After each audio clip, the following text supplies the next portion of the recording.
Awesome. Love it. No, you show and talk through it. Sure. And do you know how pulse ox works? I don't know Okay. anything about them. Sure. So pulse oximeter. This one sometimes takes a little bit to turn on, but we use it basically to check the percentage of oxygen in the patient's bloodstream. We use this, so that little red light needs to be on for it to work. There's a sensor on the top and the bottom, and it needs to cover the finger. For this one in particular, it's good for it to be, you need to be very still, and it takes a little while for it to start working. So, we'll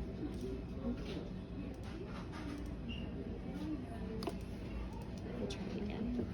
So, it measures the percentage of oxygen in the blood. The heart pumps oxygenated blood throughout our body. If you're sick, sometimes you're not breathing as well, and that oxygen level will be lower. So this will show up at the top. SpO2 is the basically percentage of a specific type of oxygen that shows us that it's the oxygen your body's pumping around.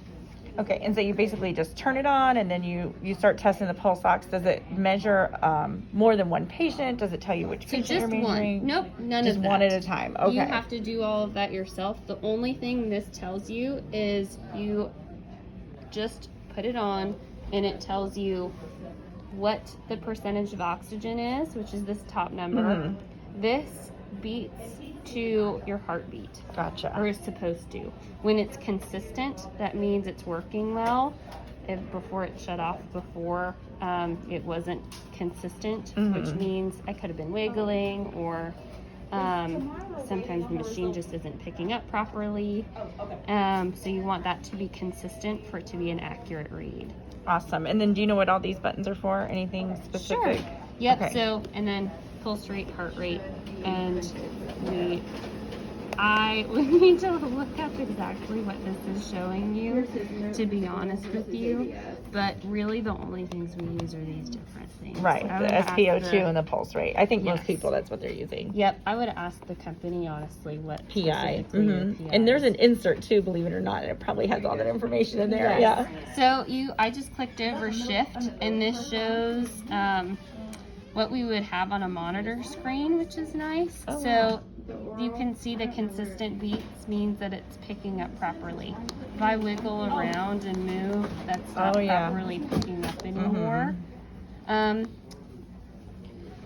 And so do you have any of the PEDS wraps like that you use for infants or infant wraps? Nope. This machine that we have only came with this one quart. So it can only be used for certain ages.